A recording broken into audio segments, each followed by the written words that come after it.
plaisir de vous retrouver sur Desport TV, la passion du sport dal leen ak jàmm seen émission à la rencontre de tey nag ñuy dalal doomi Ndatangué doomi Pikine waaye itamit doomi Sénégal mu ngi tudd Pa Abdou Cissé nekk défenseur central fële ca Al Sama FC donc Pa Abdou ñu bàyyi la nga nuyu téléspectateur Desport TV.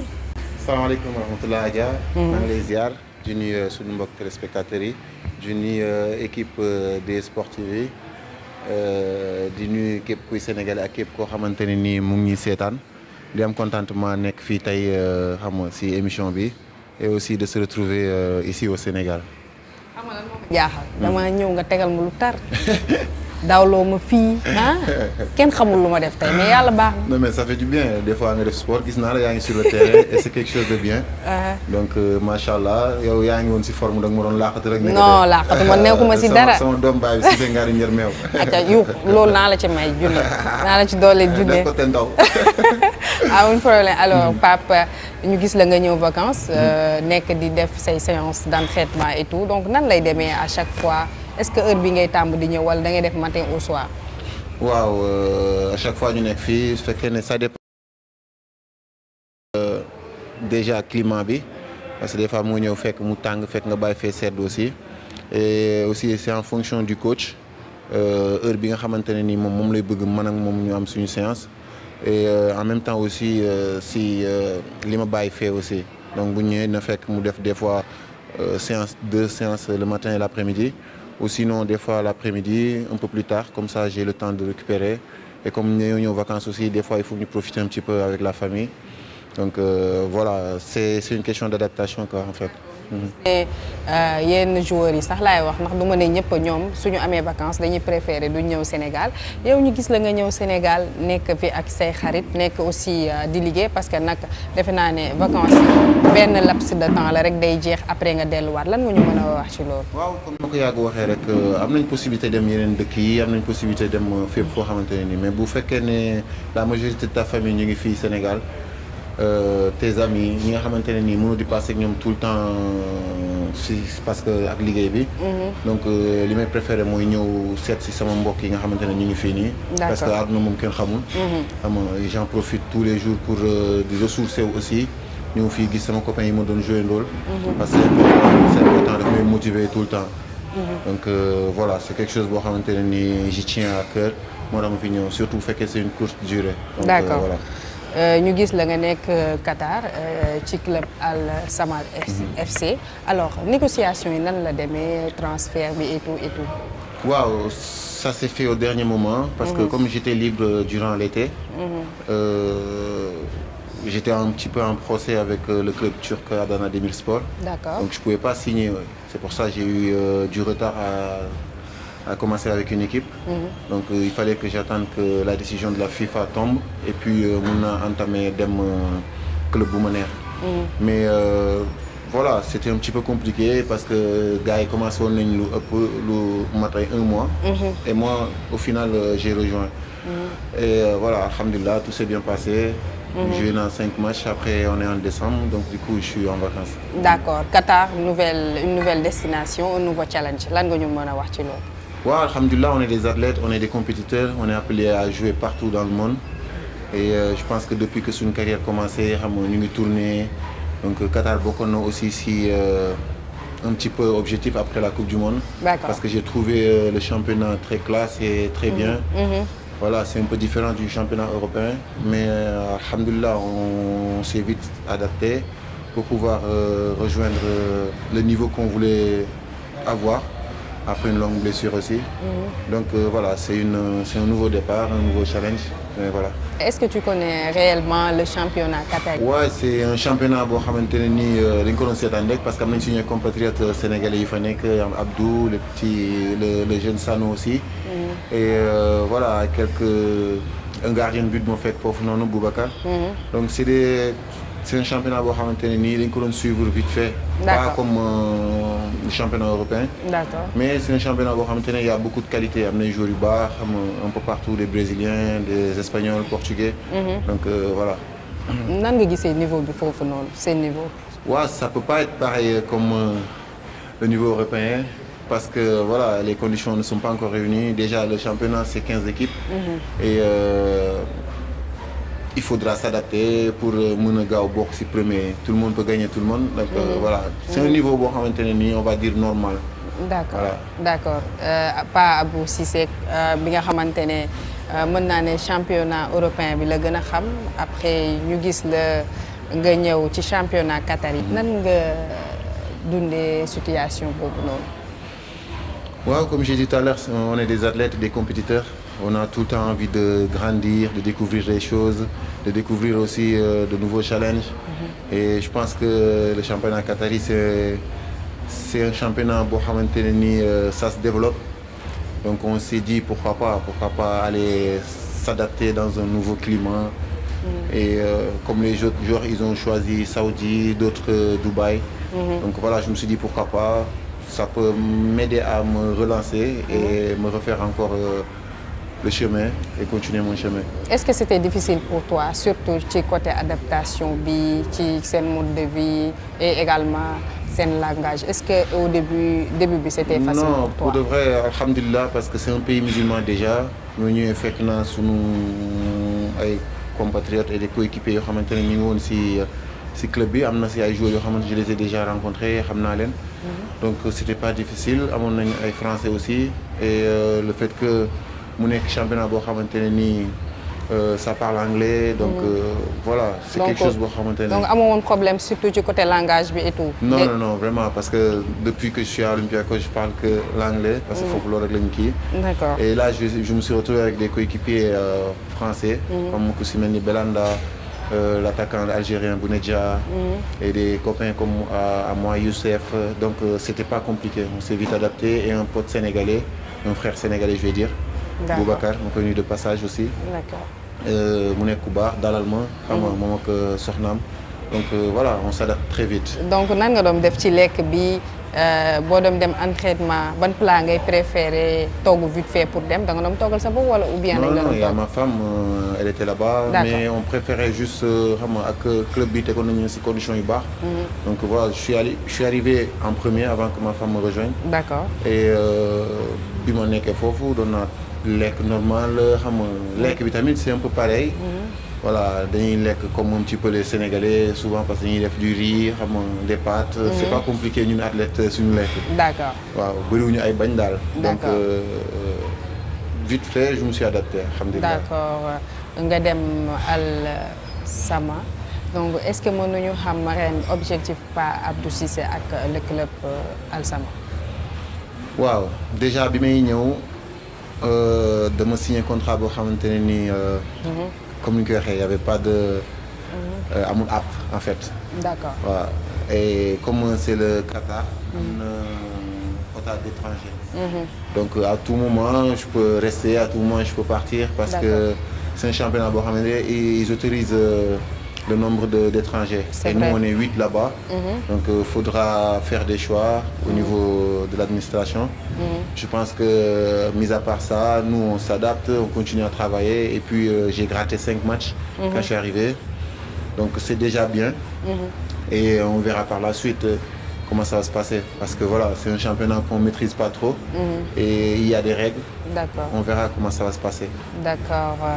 Pa Abou Cissé en 2023 nga nekk champion d'Afrique. Donc ñun mën naa ne ba ñuy xale ba ni ñuy màggee mosuñu am coupe.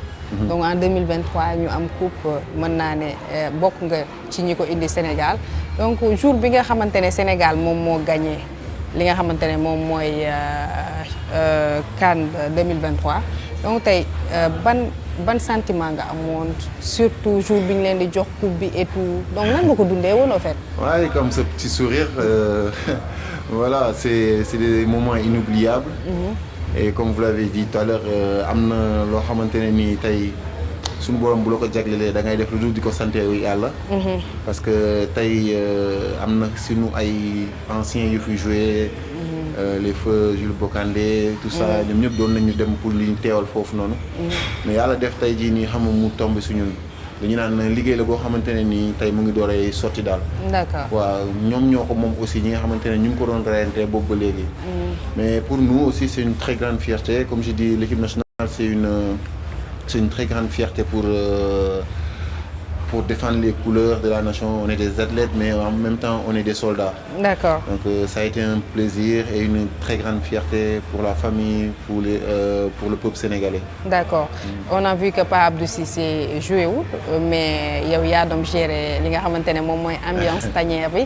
Alors parlez-nous un peu des moments les plus fun avec l'équipe nationale, surtout ci moment boobu noonu. Waaw, quand 21, 22, 23 hommes se retrouvent dans un endroit avec les égos, avec la mentalité, les états d'esprit différents. Donc c'est des choses yoo xamante ne nii seul un coach ou un manager peut gérer ça. Donc voilà, on était une famille et on est toujours une famille.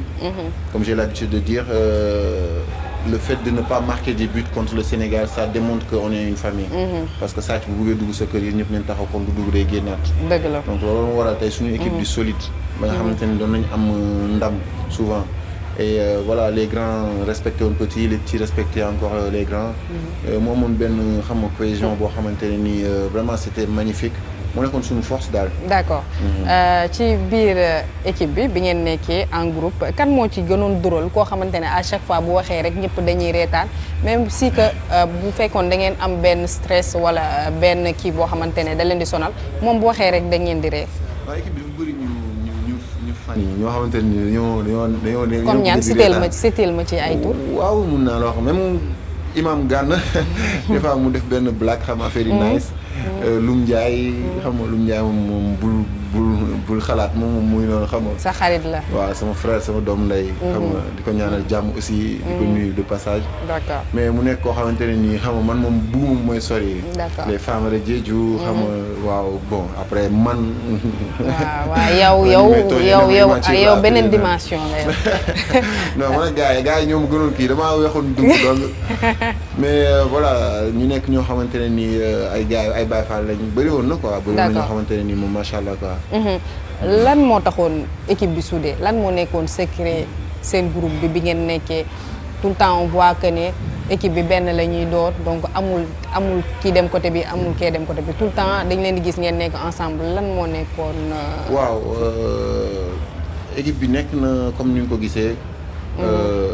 Sénégal nekk na équipe boo xamante ne nii dafa bëriwul li ñu ko doon changé. dama doon gis dina am ay 3 jours ñooy génn 2 dugaat wala 2 génn 2 dugaat Aliou savait manager l'équipe aussi. D'accord. waaw doon woon jékki-jékki génne 7 8 jours après comme ça sauf s'il y a blessure.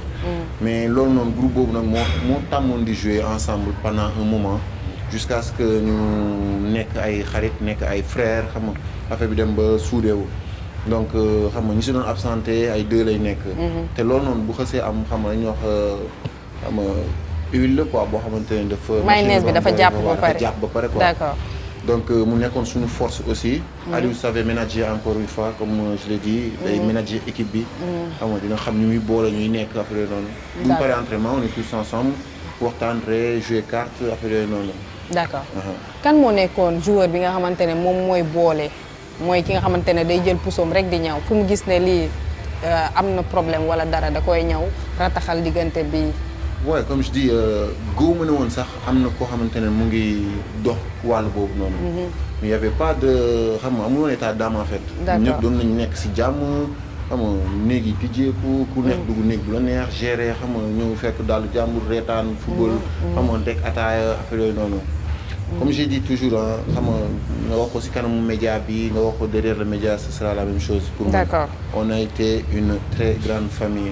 c'est pour ça yàlla c'est boo seetaanuñu. xam nga moo tax ñu ñëw am ndam li nga xamante ne ni tey moom la Sénégal yëpp doon xaar. D'accord. mais voilà ñun ñëpp benn lañu woon xam nga da ngay gis sax à l'entraînement ñëppay xuloo xeex bu ñu paree ki nga xuloo yi ñaaree ànd génn. dëgg la. parce que c'est normal on est des hommes et aussi sur le terrain il faut se donner à fond. kan moo ci nekkoon imaamu équipe bi koo xamante ne chaque fois da leen di. wookaay julli jot na buñ paree mu xaw leen delloo tuuti ci yàlla. je pense qu'il y avait pas beaucoup de chrétiens aussi. mais je pense que l'équipe bëri woon na musulman. excepte Nampalis peut-être. D'accord. et Edouard. mais tout le reste ñun ñëpp ñu doon julleendoo xam nga des fois. pardon Idi mooy ñuy jël ñun ñëpp ñu dem julli ji juma xam nga après dans le groupe. C'était marqué heure de prière comme ça ñëpp des fois c'est le capitaine Kouli qui annonçait ça des fois c'est Cheikhou des fois c'est Idi. Après voilà dañu julleendoo ñun ñëpp quoi. d'accord si groupe bi kan moo gënoon ñeme entraînement gën ko respecter tout le temps moo jiitu sax ci terrain bi. Bon, on partait en groupe déjà, mais je sais que Sadio faisait des séances supplémentaires parce qu'il avait fait venir un de ses kinés et coach. D'accord. Donc il est tout le temps à la salle, 1 heure avant nous. Et waaw ku nekk da ngay waxal sa morom ni nga ko gisal. Qui était le plus sérieux du groupe? Bon, on est tous sérieux vraiment, on est des professionnels donc il fallait être sérieux. Peut-être les gens ils peuvent voir que ñun ñu ngi ci mbedd bi di fo di ree affaire yooyu noonu. Mais sur le terrain doo gisati bu ñu kenn. Des vrais lions nga daan gis quoi. Kan moo ci dàq mbalak ak ku ci dàq lépp? Loum Ndiaye. Loum Ndiaye waaw moom ñëpp la mbalak bi ak lépp yëpp moo ko jël. moom amul kii yëpp. ku ci dàq fecc? Fecc mooy jël Ili man moom dama ko sonal si loolu noonu waaw mais xam nga léegi imam la mënatuma ko wax yenn affaire yi. D'accord. L'équipe nationale reste toujours un objectif pour toi, pour un retour? Si, comme j'ai dit, voilà, c'est juste une longue blessure qui m'a un petit peu éloigné de l'équipe nationale, on va dire. Mais c'est pas, on a zappé l'équipe nationale. Voilà, j'ai ma tête ici, il y a beaucoup de trophées à gagner encore, il y a beaucoup de compétitions à jouer. Donc voilà, Inch'Allah Rabbi, on va essayer de se donner à fond et puis continuer à se battre pour la nation. Parce que c'est des objectifs yoo xamante ne des na man moom bi may ñëw équipe nationale bëggoon gagner benn coupe kase. D'accord. J'avais envie de gagner beaucoup de trophées comme xam nga les font les Égyptiens. Inch'Allah Rabbi, c'est tout ce que voilà moom laa bëgg. Donc actuellement nan nga gisee tanière bi surtout ci côté défense bi. Waaw machallah, on a une très belle équipe. On a Ablaye Seck, on a Koulibaly, on a Niakhaté, on a. Là, donc c'est des gens yoo xamante ne nañu expérience déjà surtout en équipe nationale. Comme je dis, jouer en équipe nationale c'est pas pareil comme en championnat. Ouais, il y a peu de temps pour se concentrer, il y a peu de temps pour se démontrer et tout. Donc je pense qu'on a une défense stable. Sénégal, ça a toujours été sa force, ça manque pas de défenseurs. Je dis pas qu'on marque pas aussi, mais c'était notre force parce qu'une vraie équipe il doit avoir une bonne défense déjà. Donc voilà, je leur félicite pour ce beau parcours, la qualification aussi à la Coupe d'Afrique et tout. Donc voilà, on va chercher encore notre deuxième trophée, c'est tout. Inch'Allah. Nga bokkoon ci homme de confiance su Aliou Cissé. Alors depuis nga sori tuuti tanière bi est-ce que yaa ngi amoon des contacts avec Aliou ndax yéen a ngi doon déggante et tout. Ma première sélection en junior, je l'ai eu avec Aliou, en U23, je veux dire. Je l'ai eu avec Aliou. Aliou moom dafa ma tàggat xam ma. Et bokk si ñi nga xamante ne ni tey jii nii ñoo ma exposé dans le football. Surtout dans le football international, national, je vais dire. Parce que en équipe nationale moom moo ma njëkk jël si otoom Diamniadio yóbbu ma regroupement U23. D'accord. Je m'en rappelais toute ma vie. Donc ñu ngi am ay contacts. Et puis voilà mu nekk koo xamante ne c'est pas seulement un coach, c'est un patriote en fait, un vrai patriote. D'accord. yaa ngi koy wax nga ne bi ngay dem regroupement avec le U23. moom moo la jël si yóbbu la alors bi ngeen nekkee ci oto bi dénk na la yenn kàddu. bi ngeen doon def moom bu jug si dénk may kàddu. lan la doon wax. mu gisee message vocal am sax damay tiit tuuti. lan la doon wax moom il me demande tout le temps d'être sérieux, de travailler dur et de progresser. Voilà, Pape Abou travaille.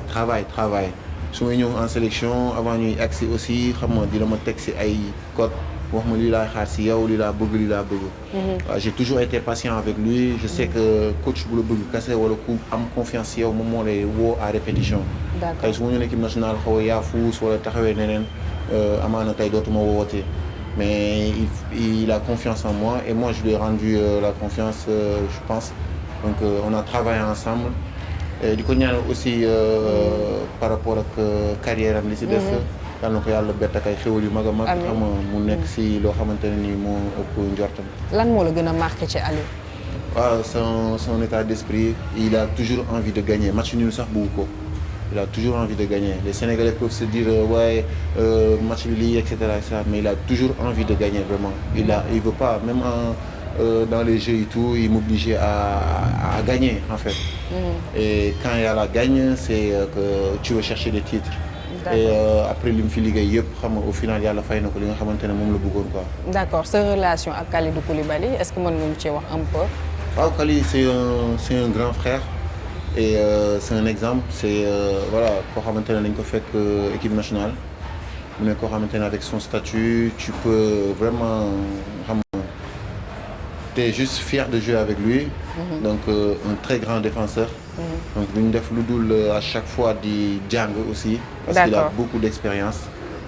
Donc ban match moo la gën a marqué ci moom yéen ñaar bi ngeen nekkee ci terrain bi. Et surtout mu la doon jox ay consignes ci biir match bi. On a joué Sénégal-Égypte en Égypte. Pas match bi ñu joué fii pour la qualification à la Coupe du Monde. Mais bi ñu joué Égypte, je suis rentré à 10 minutes, 15 minutes après la blessure d'Abdou. Mais quand je suis arrivé sur le terrain, il m'a dit mon lion, bienvenue. Après, je me suis dit, voilà. Il m'a mis déjà dans le bain. Parce que c'était un match compliqué. À 10 minutes, je rentre sans m'échauffer et tout. Donc voilà, il m'a mis à l'aise. Et après, on avait l'habitude de jouer ensemble. On a joué déjà ensemble. Donc, c'est un mec qui te met à l'aise. C'est pas compliqué de jouer avec lui. D'accord. Di rappeler également que rek ñu ngi seen émission à la rencontre de tey Pa Abou Cissé la ñuy jël waxtaan ak moom donc dañuy ñëw suñu deuxième partie bi nag xam naa moom di ngeen ci jàng lu bari ci moom Pa Abou Cissé nga toog 8 mois sans club nan nga dundee situation boobu galère boobu. toog nekkoo ci pelouse yi et tout joué woo. ñu gis supporters yi ñuy yuux sa ginnaaw nan nga dundee loolu. waaw mais dañuy sant suñu borom rek xam nga fii moom yàlla mooy joxe. tey su ko neexoon moom du ma sax jot def ma nekk footballeur. donc voilà dama koy santé suñu borom te xam ne lu bokkoon sama carrière la ak sama vie. tey su ma sañoon damay jouer ba may bàyyi. mais am na joueurs yoo xamante ne nii tey jii nii xam nga ils rêvent de jouer dans le haut niveau. mais yàlla defu ko. am ñoo xamante ne seen objectif la mais yàlla mottali ko. donc tey man moomee chance yàlla defal ma jouer toutes les compétitions xam nga yuy exister sauf Coupe d'Europe. damay def lu dul di ko santé borom bi. D'accord. Bon, je suis resté 5 mois sans jouer parce que j'étais blessé, 3 mois avec des histoires avec le club et tout. Le club, c'est ça. D'Adana. Donc ça fait trop. Mais alhamdulillah, j'ai retrouvé les terrains et puis j'ai recommencé ce que j'aime le plus au monde, c'est le football. Donc duñu def lu dul di si sant suñu borom quoi.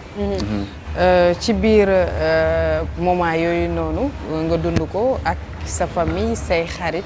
mais ci biir moment yooyu amoo ñoo xamante ne perte nga leen ci le fait que gisatuñu Pa Abdou mu am club et tout. yàlla nag suturaal na ma ba nga xamante ne ni ñii nekk ak Pa Abdou yëpp nekkuñoo ak Pa Abdou parce que c'est un footballeur kese donc c'est la personne en fait moo leen ñor comme ni nga ko gisee ñi ma àndal nii tey ils sont prêts à tout faire pour man xam si ñoo xamante ne nii bàyyi nañ seen lépp ñoo taxaw man c'est pas parce que dañuy nekk parce que footballeur kese laa. xam nga man nag yàlla suturaal na ma si boor boobu ba ma amee xarit yoo xamante ne nii ils sont là j'ai une famille aussi boo xamante ne costaud ils sont tristes quand tout va pas bien mais c'est à moi de leur montrer que je suis là et que di wane ne aussi ils font ma fierté parce que aujourd'hui suñu bindee Cissé sama ginnaaw sant bu gën a neex Sénégal. moo ci daax. waaw su ma bindee Cissé fii nii je dois défendre xam nga képp koo xamante ne Cissé nga sant. donc voilà la famille elle est là ñu ngi fii ñu ngi may soutenir di ma taxawu voilà donc ça me rend vraiment fort encore. Qui t'a épaulé le plus ci moment yooyu. waaw c'est un peu général en fait il y a de tout xam nga il y a. Tout le monde était là en fait ñi nga xamante ne man soxla naa leen gis. ñëpp ñu ngi fi. D'accord voilà. D'accord ci moment yooyu noonu lan nga si jàng ban leçon. waaw jàng ne suñu borom moo dogal que ne tey boo nekkee si benn période day xool sa iman sa gëm-gëm xam nga parce que am ñoo xamante ne ni peut-être mën nañ bàyyi football si saa si parce que am nañ blessure. mais c'est quelque chose boo xamante ne dañ koy def depuis ñu nekk xale. man gënuma benn Sénégalais gënuma benn joueur tey ba mérité nekk fii nii yàlla moo tudd ne Pa Abou dina nekk place bii nii. donc il faut que nga dem ak iman ak gëm-gëm nga xam ne lii la suñu borom nam ci yow. D'accord ñu ñëw un peu rek ci confiance bi nga amoon ci mental de fer bi nga amoon nga génn ci nag avec succès alors su ma waxee loolu parce que on a vu. yenn joueurs yu mu dal je prends l'exemple tey jii de Saliou Ciss est-ce que moment boobu noonu yow bi mu la dalee problème yi nga jotoon am et tout parce que ça coïncide avec moom tamit parce que après la CAN ci la ñu gis ne vous étiez sans club et tout est-ce que yaa ngi doon déggante ak moom et tout vu que ne yéen a partagé woon li nga xamante ne moom mooy sac bi. waaw tout d'abord maa ngi koy nuyu Saliou bu nekk joueur bu exceptionnel musuma gis un joueur très sérieux comme ça. donc koo xamante ne nii vraiment c'est une personne que j'admire mu nekk koo xamante ne aussi sama mbokk la waaw sunuy waajur yi xamante bokk. parce que xam nga waaw Saliou bi may dëkk ñëw équipe nationale man moom ñoo bokk chambre. d'accord 2019 moom moo ma dalal 2018 waaw moom moo ma dalal. donc mu nekk koo xamante ne ku baax la ma koy nuyu passage dañuy déggante. waaw très souvent. mais il reste toujours la même personne. mais comme wax rek de ku gëm yàlla la aussi. xëy na ni la ko suñu borom tuddee. xëy na moo xam li tax mu defal ko loolu noonu. mënoon na jouer après am si ay handicap wala affaire yooyu noonu.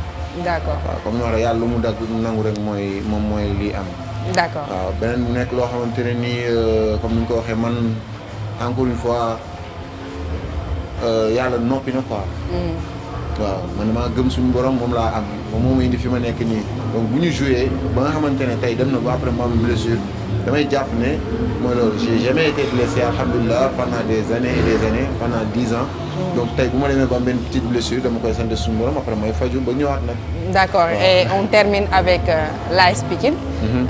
Est-ce que mën nga ñëwaat un peu rek ci AS Pikine sa premier match nan nga ko dundee ak le fait que nga sol tey maillot AS Pikine lan la doon représenté ci yow. man supporter laa woon d'abord. d'accord man AS Pikine fu mu dem dama ko daan topp. d'accord Tamba Ziguinchor fu mu munti dem jouer ji dama daan dem di seetaan match AS Pikine. d'accord waaw man ak gars yi ñoo nekkoon mafia bi dañu am nay photo yoo xam ne ñu bind sax sama dama doon jël sol t-shirt AS Pikine ndax fépp. Pikine laa juddoo quoi fa laa yaroo fa laa màggee fa laa nekkee professionnel. donc Pikine présente beaucoup pour moi xam nga ñi dëkk Pikine ñëpp xam nañ ko man nekkuma koo xamante ne nii dama nekk Pikine rek bu ko wone par force non non fa laa juddoo fa laa defee lépp. donc dañuy sant yàlla mu nekk équipe boo xamante ne nii ñu ngi nekk seen wet di leen soutenir xam nga moralement mentalement lu ñu mën def rek nañ ko def pour équipe bi nekk au-dessus. d'accord sa première finale ak AS Pikine yaa ngi koy fàttali. et c'était contre qui bu dee en junior waaw bu dee en senior aussi en senior contre Ñaari Tali la woon. coupe de la ligue je pense waaye coupe de la ligue contre Ñaari Tali. Tafa Seck moo nekkoon suñu coach mu ñëw rek classe ma benn 14 heures nii. waaw mu ñëw jouer stade bi fees dell. j'étais content nekk tout tànk. nga nekkoon tout temps nekk xale ñu ñëw un peu sa koñ. sa koñ amoon na ASC boo xamante ne moom moo nekkoon sa équipe. ak joueur bi nga xamante ne moo nekkoon sa idole. ASC bi ak équipe bi donc joueur bi nga xamante ne moom moo taxoon nga fan ko nga bëgg ko kan la et ba xam ndax yaa ngi am ay rapport ak moom. waaw man naataange laa dëkk sama koñ foofu. naataange waaw njëkk mu joué foofu nawetaan sa jamono laa njëkk joué nawetaan mais naataange mooy sama équipe quoi. voilà juddoo dem sa ñu ne final maa ngi leen di encouragé on a perdu la finale. mais vraiment mu nekk équipe boo xamante ne tamit dañ ma teete jàngal ma lu bëri xam nga. d'accord waaw dans le cadre mental footballistiquement tout.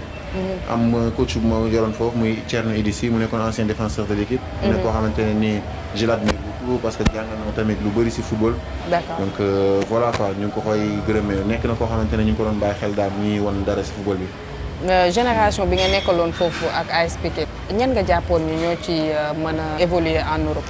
ñoo xamante ne bëri na ay Adama Mbaye ay ñoom Cheikh Dem maa ngi koy nuyu sama grand ay ñoom Badara xam nga ay ñoom Sangone Sarr c'était des gens yoo xamante ne ni c'était vraiment des joueurs yoo xam qui pouvaient évoluer partout dans le monde. d'accord mais yàlla moo tudd xam nga ku si nekk am na si foo sa yoon. donc alhamdulilah quoi. d'accord est-ce que yaa ngi envisager nekk actionnaire ak équipe AS Pikine wala pourquoi pas ci leneen. waaw man actionnaire laa déjà parce que supporter laa Pikine moom xam nga mooy loolu mënuma supporter beneen équipe fii parce que Pikine laa dëkk.